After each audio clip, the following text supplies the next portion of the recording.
Hello everybody and welcome back to the channel for tonight's video. It's the Midnight Ride, y'all, the Midnight Ride.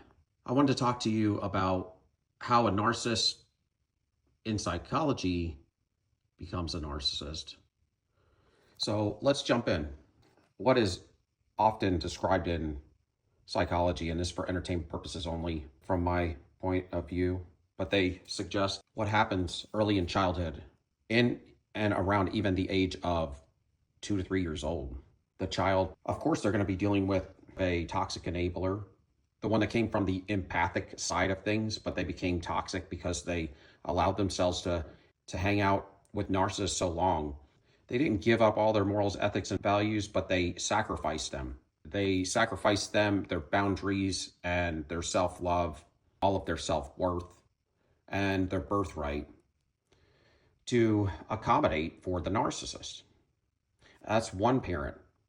And then the other parent is a narcissist, full-blown. Sometimes you'll get two narcissists together that procreate, but they don't usually stay together.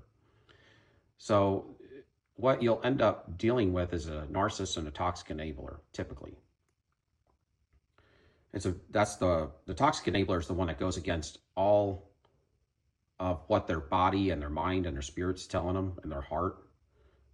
They'll sacrifice it all to accommodate for the narcissist. And to do that is to what? Become fake. So it's two fake people. And two fake people can't be vulnerable. And I mean vulnerable like what they would call emotionally available. That's what they call it these days. Or what I used to call verbal intimacy.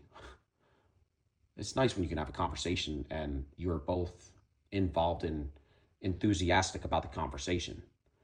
You're engaged and you want to hear what the other person's saying and you have things to add, or you may have constructive criticism on the topic, right? But you're both on the same level of balance. So you have the availability to not get offended or to cut it short because it's boring or it's not your type of tea or whatever. It's nice when you can find somebody balanced like that is a love partner. And that's what I mean by, I guess, what I would call verbal intimacy or emotional availability. Or because when you get a narcissist, they cannot do that at all. It's all surface. How was your day? Your day was great. Mine was great. So anyway, that's the difference between a good, wholesome relationship versus a narcissist with a toxic enabler. But because these things exist, as the child is 2 to 3 years old, or in that range, as they're getting older in toddlerhood and up into adolescence, that parent that's the narcissist will be, condemning them or correcting them or shaming them. They're doing it wrong. They're not doing it right. Saying nasty things to them, putting fear in them by what some of us would call these days, I would call physical abuse. You're getting hit all the time and everything, and it's rough. The narcissist types do that. And you get fear instilled in you, and shame comes along with that abuse. What also comes with that is inferiority complex. Not that any of these things have to be lasting forever, but it does leave markers in you. And as you grow older, if you haven't dealt with them, it will lead to other things. So as a toddler, these things are starting already. And because they're starting, the one child that becomes the narcissist is the one that wants to get let's say it's a daughter and the father is a narcissist. And the mother is a toxic enabler. So the mother just backs up everything that the narcissist wants to do. They're always there to regulate them, cook for them. They're the ones that works more and does everything. But, the father, strange enough, may not work too much and may rule the whole house. He may not be motivated to do anything. He may not even have much of a standard in morals, ethics, or values. Of course, when he leaves the house, he fakes it. And he looks good. He could dress good and put off a good facade. And the people out in the world may think he's pretty awesome. But the people behind closed doors know it's all BS. It's just fake. And they don't really like him too much because this is the thing. They probably love him, but the way he hurts them and affects them and has influence on them, it leads to holy hell behind closed doors. And that's typically what it's like for a narcissistic household. You're walking on eggshells and you can get beat anytime if you're a child. Things just don't run very well. They're not like the average home. And I know there's not a lot of people that say they came out of an average home or a normal middle class home. But that's the thing. Narcissism is so rampant in the world we live in and in this country, in America. It's gotten that bad. And that's why the standards are so low in the world as well. The more narcissists you have, the more problems you're going to have in the lower standards that are going to be put forth on TV, media, music, and in government. And so they're going to perpetuate a lower standard every generation, which will lead us to anarchy. The narcissist father would be shaming the child because the child may have cried or may have ran away or didn't do things right. So he got on the child in a harsh way and maybe mocked or made fun of the child. So the child that becomes a narcissist is the one that tries to win over the father's love, and they believe or start to understand because they're a sponge. If they imitate or just be what the father wants them to be, so the father could puppeteer them and they could be the puppet, then they will be loved. They'll be honored. That's what that child begins to do. And the one that becomes the empath is the other child. All of that is taking place. But instead of becoming the puppet for the puppeteer, the empathic child, the black sheep, becomes the people pleaser, the one that loves them to death, does a lot of projects for them, make sure that they're taken care of. If they stay around the house long enough, they'll become a caregiver for that narcissistic parent. And that's kind of what the narcissist kind of grooms them to be, if they can, because they can never be alone. They give them an inferiority complex and shame them and all these things. They make them feel like they're nothing. They can't go to college, or they're not college material. They'll say things like this and that. And then any relationships you're in, they sabotage. They may sabotage them. They may view them negatively. You wake up from this sort of thing, and even before you wake up to it, they're toxic enough to where you don't want to see them, where you learn to assert yourself even before you woke up to narcissism. So you have to live by your standard with the narcissist, and they will test them when you do wake up to narcissism. That's why you can't be with a narcissist after you wake up, because people say, well, you'd have to build really good ironclad boundaries, and they're going to test them all the time. And you can't do that. I've tried it. You can't last one day with your boundaries with a narcissist love partner. They will test them 15 times. You'll have 17 fights. Y'all will break up every day. They can't handle that. And, of course, you're the problem. But when that type of stuff happens, so they become the people pleaser. And a lot of times later on in life, they will pamper, the narcissist will pamper the golden child. And the golden child is the one that mimics them. And the narcissist vicariously lives through that golden child as if it is them. It's like a partial destiny swap with their child. And they're made to be perfect. But that child is being, gaslit. They're both being gaslit because it's not reality for either one of them. So it hurts everything about their life and livelihood. See, that's the thing you got to look at. Let's look at the perspective of things. So, yeah, you can make it look good to the public. And for the golden child, it may even look good to the family. So for your mask or for the facade's sake, you may look like the perfect child, and you may look like out there in public the perfect community person that lives in a middle-class society or upper middle-class society. You have a nice house, you have nice kids, nice cars and all that. But if at the end of the day you're coming home and you can't go to sleep at night because you're fake, or you're not satisfied with the life that God gave you life to live in reality. But you've built so many illusions and delusions and delusional thinking, and you're not naturally operating in the pathways that God has ordained for you to operate in. You're supposed to have opinions on things, right? And a lot of times the narcissist and the empath, they may not have opinions on things. Or their opinions may be so skewed because they're living under the delusions and illusions. So they're going to be people pleasing, or they're going to be stunting, which is to be pompous and arrogant. Tell people that would be the narcissist type, the overt type, or something, like how great they are, and how successful they are, and they'll be talking about themselves all the time. That would be the golden child. But at the end of the day, when you live like that, or if you live like the scapegoat, the people pleaser, who may become the caregiver to the parent and never leave 5 miles from the house their whole life and be afraid to. It's two lives that are very delusional, very convoluted, with delusions, illusions, with fakery, with making sure everybody else around them is somehow either pleased, accommodated, or impressed, for the narcissist side of things, with who they are and their accolades and accomplishments and their trophies, legal titles, and the amount of money that they make, beautiful family they have, or if they have a position somewhere, or if they're a pastor, preacher, some consultant, or a CEO or something.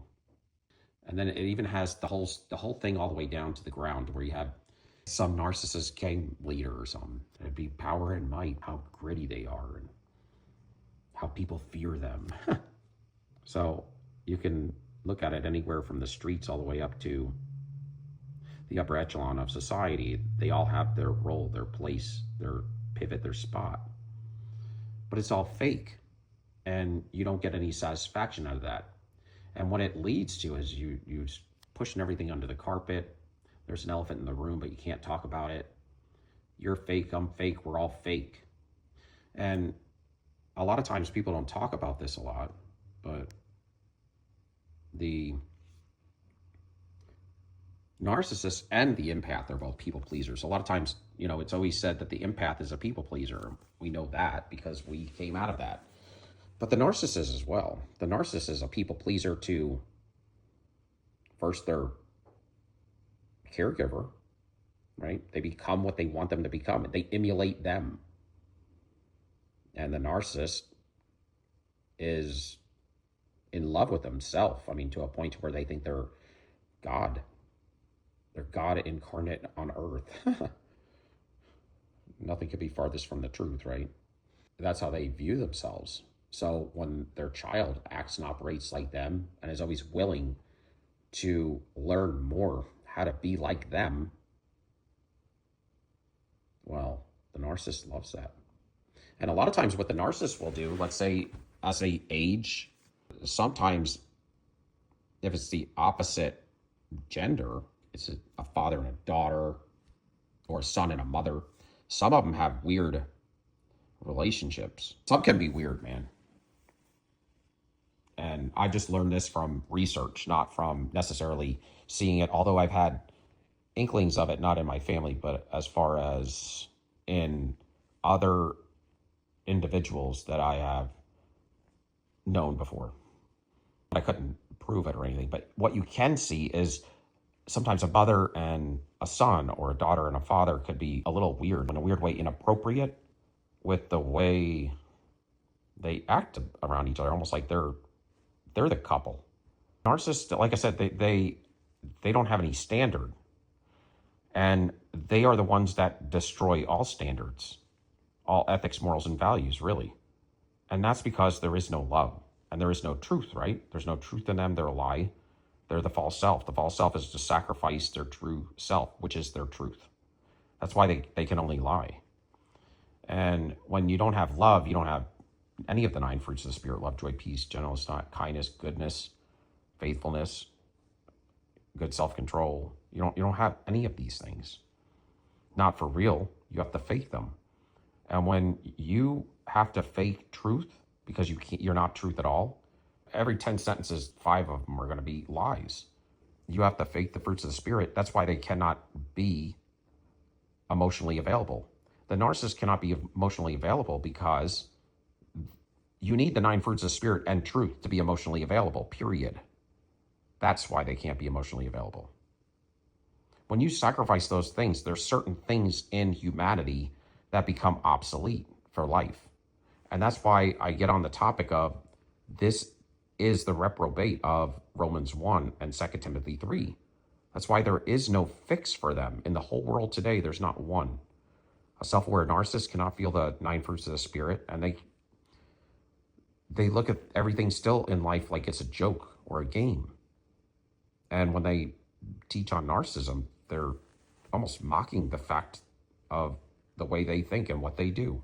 They still think that way, and I believe they still operate that way behind closed doors, because you only have maximum, I don't know, maybe 20 of them online, probably at the most. That's it. You got to know that that's a facade, and you're not following them around all day. I mean, you're not following any of us around all day, but I'm just saying, like, when it comes to that situation, they have supply sources. They have to. When you have technology like we do today with TVs and media and everything is all over the place, and you can't find one narcissist that's actually healed from this stuff. And that's why I've always been on a constant effort to find a healing for them. But because it is written in the word, well, it's kind of saying you're going to have reprobates once they've gone that far. They've gone past a line of demarcation that they just can't come back from. God gave up on them, and they're still breathing and living and walking the earth. Somebody who sacrificed their true self doesn't feel the 9 fruits of the spirit. It's deadened on the MRIs and PET scans. When I compare these individuals, I compare them as humanity being us. Of course, I look at everybody like humanity. But at the end of the day, to truly be humanity, when you're with the individual on a personal level, you really get the feeling on a number of occasions, and often after you get keen to it. These individuals are not human. Not to be rude, but it's the facts. And the reason are things like you cannot be emotionally available with somebody, ever. And that's because you need the 9 fruits of the spirit to do it, and you need the option, ability to be truthful. So they're like, become kind of like the compilations in Genesis 6. I mean, it's almost like, it's weird because God said that when the fallen angels did that in Genesis 6, 4-6, went into the daughters of women and created the big giants in the land called the Nephilim. And they were an abomination to the Lord because God did not ordain that. Of course, he knew it was going to happen. It was all in God's plan. But never did he like it. It was just part of his story, right? But he also spoke on that it was an abomination, and it talks about the angels that did that. He had locked up and brutally put them deep in the pits of the earth with these jagged rocks, and had the holy angels bind them up and put them in the earth, almost as if they locked them in the earth by these sharp rocks or something. And it talked about how all the angels had all watched this being done and would never dare try to do that again or attempt to do that again, because they wouldn't want to face those consequences that those 200 did. It was a harsh penalty.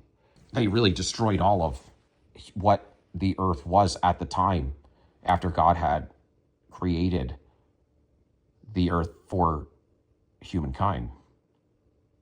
They had destroyed all flesh over that 1,000-year span. And they had taken over the earth, which was not God's plan either, to have giants and what I believe what some refer to as demigods walking the earth at the time. They even had, some of them had weird morphologies to them.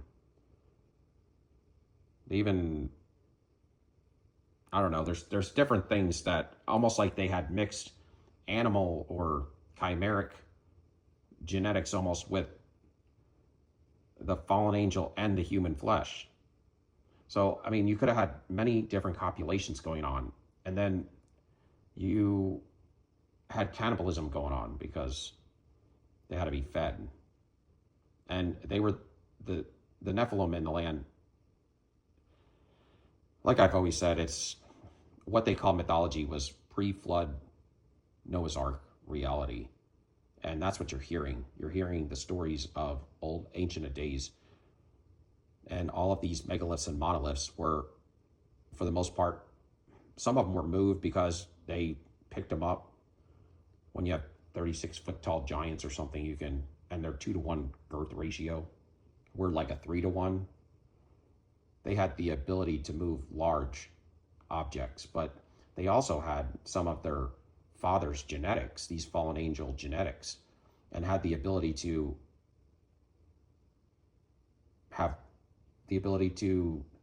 use mind control, telepathy, and to levitate things through harmonics and things like that. Very much so was possible. They talk about them having 6 fingers, 6 toes, double rows of teeth, and they were gigantic. They had elongated necks because all the fallen angels that went into the human women were seraphim angels, so they were serpent-headed angels. They had reptilian type genetic. That's why when they talk about reptilian shapeshifters, I personally think it's just you're seeing maybe the demon inside the individual showing itself, and it looks reptilian because all of the fallen angels that impregnated the human women all were serpent-headed and from a serpent seed, angelic brigade. And no other fallen angel was with them. It wasn't like there were also cherubs and all of the different types of the angelic subsets. It was just seraphim angels. And that's why what they would suggest, which I've read on and I had heard stuff on years and years ago, which would make sense, is when the demon is in the individual, or if they believed it was a reptilian shapeshifter or whatever. And there could be actual physical seed line of this. And that's why people talk on the serpent seed, where there is a physical bloodline. And that's what they are calling what we refer to as the Illuminati, where we have a double-stranded helix, which would be 23 chromosomes times 2, which is 46. That's what makes up a person of humanity. But some suggest, there's people that suggest, and they had so-called studies on this. You can't prove it, so it's not even worth talking about, but it's interesting, just the conceptual thoughts of things, how it was a triple strand DNA chain, and that chain was 46 plus 23, right? So 69. So it was like 69 chromosomes, I guess. And that's part of the reason why some would suggest they were more on an intellectual level, maybe, or it would have to be on a sinister level because they don't feel love. They don't deal in love. So it would be the opposite. Their intelligence would be just increased demonic intelligence. That's why when you're dealing with the narcissist versus humanity, we're high in emotional regulation and emotional fortitude. And the narcissist is very savvy in seducing, thieving, and they could be really good at it, some of them, because they indulge in it and it comes easy to them. When you don't feel love, that's where your mind's going to go. It's going to go. That's the thing. Everybody on the earth is, I mean, there's people that are the lukewarmers, or they're just, I don't know, kind of the earthlings. They're not very spiritual, so they're still full on 3D. I think it's good to have balance in everything. I think balance is key in a lot of things. In most of the things we deal with, you're not going to be perfect. But if you could find balance and operate from a spirit of love, you're going to help the world out. And if you're balanced, you're going to, generally speaking, make decisions from a love space point of view. But you have the normies. They didn't grow up in a narcissistic family. And then you have those are what I'd consider more of the lukewarm. They're not very, maybe not always, I'm just saying, generally speaking, they may not be very interested in maybe spiritual stuff, or what they might call spiritual may not be very spiritual at all. At least that's what I've seen in my lifetime. I'm not going to put anybody in a box. But then you got the narcissistic families. There's a lot of those. And there's black sheep and there's narcissists that come out of them. And that's where you get passion, true passion from. And I think that's where you get believers and you get people who create the atrocities of the world as well. But where the empath has gone wrong is they don't operate, even though they operate from a love space, they hand their birthright and all their power and control over to the enemy. And you know the enemy is never going to be a good custodian of your birthright and of the world, because now you're putting all the power in the enemy's hands, and you wonder why all of these positions of government and high-ranking positions in the world, or CEOs, they're all running everything. And I understand that, somebody, I used to say years ago that they're in those positions because they don't feel love. They're willing to do anything to get in those positions. They'll run anybody over or take anybody down to get in them, right? And that is true. But I think what supersedes that is we feed them, and we need to quit feeding them, and we need to change our modality and our mindsets. We have to do that in the world. We have to promote that. And we have to know the principles of operating in that so we can prove it to be true, which is to walk in a standard to where you could be covered in the physical, and we know how to be covered in the spiritual if you know the Lord. So that's the thing. Then you won't have the fear, and then you would be able to knock these people out of power with the right boundaries and self-love, and from a certain order, an order set, a mindset. And you would also, after you got rid of your karmic debt, walk in perpetual prosperity in all areas of your life. And I'm going to prove that to you, because I just came out of my karmic debt as far as cycling out of everything. So in the case of me, I'm still on my stages. You can't speed up time. But first you have to get balance on all levels, and then you have to cycle out of all of your negative karma that you signed up for or agreed to or came into agreement with, covenants, contracts, and consents with people that aren't right for you. So you got to close those out, and you have to be vigilant about it. And some get closed out very quickly, and some could take a couple of years. Or most cycles, I would say most cycles are a year or less. That's generally speaking. But you also have to have this information. That's my point. I didn't fully harness this information until May. Maybe even later than that, fully. I was balanced before then. Balance came first, and this intuitive information came later. But that's what they do, and they have weird relationships, you'll see.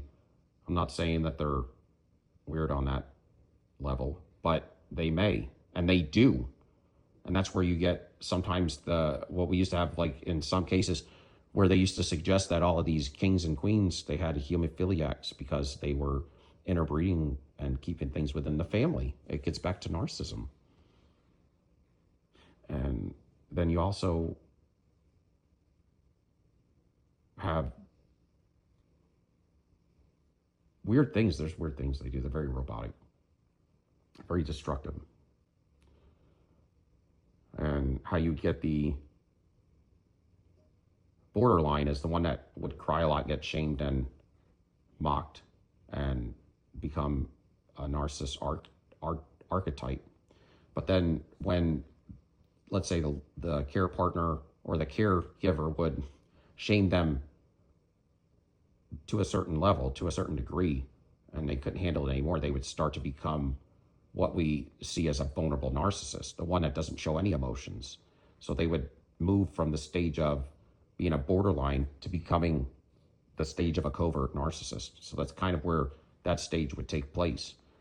But like I said, and I've said it many times, we chose who we were going to be, in my humble opinion, before we even entered our mother's womb through a set of decisions that we made when we were created. Everything starts from the spirit realm first, and it was before we got here when it comes to this. It's just, this is just the integration of how it comes into play. And in psychology, they may call it nurture because of the situation of the circumstance. But there's also the black sheep that's being nurtured as well. So that's how a lot of times these things are disproven. They're just theory. And in my case, I believe it's both, but I believe that it starts with the nature of it, because everything starts and is birthed in the spirit realm first, but it's going to culminate here in the physical realm second. So it wouldn't have mattered, in my opinion, what family they grew up in. Even if it was a regular family, they still would have been that. Maybe to a lesser degree, though, but they would still be a reprobate narcissist. That's my opinion of it. And I really hate saying this, because I really would like for everybody to have the hope, and I still do. I mean, I think if I had to deal with that kind of stuff, I would be trying to find a way out. But narcissists don't, that's the thing, they don't even care. They enjoy who they are. They're just trickster spirits, because they're not the ones in control, and they're never going to get in control. You know why? Because when you sacrifice your true self and you sacrifice the 9 fruits of the spirit for the false self, that is your control. That is your empowerment. That is your redemption. And that's why I believe that to be wholeheartedly, you can, and it's deadened at that point. You can't just turn it back on. You can't just bring it back to life. And I understand miracles can happen, but that's not how God doesn't work like that. When it comes to a miracle like that, it doesn't happen. He doesn't operate like that. So that's my opinion on it. But there may be a certain category of the narcissist type, the cluster Bs. There may be, because they talk a lot about how the sociopath is created, meaning it was nurtured, and they speak on it enough. But they kind of specify that with the sociopath, which is weird, because sociopath is very dangerous and volatile. But they also say that the borderline and the narcissist and the histrionic, all of them became that, except for the psycho.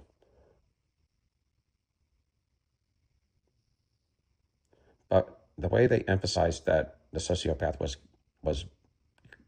was trained up that way, which if that was the case in one, it wouldn't be for all of them. It would be for maybe one archetype, though. It is possible.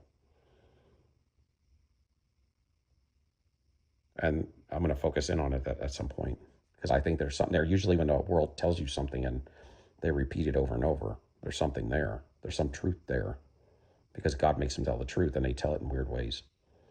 But if you were in nature, this is the deal. It had to start in the spirit realm first, and you can't get redemption for something if you don't have, with God, if you don't have a true self, and you don't have the ability to feel love or the 9 fruits of the spirit, because you can't repent.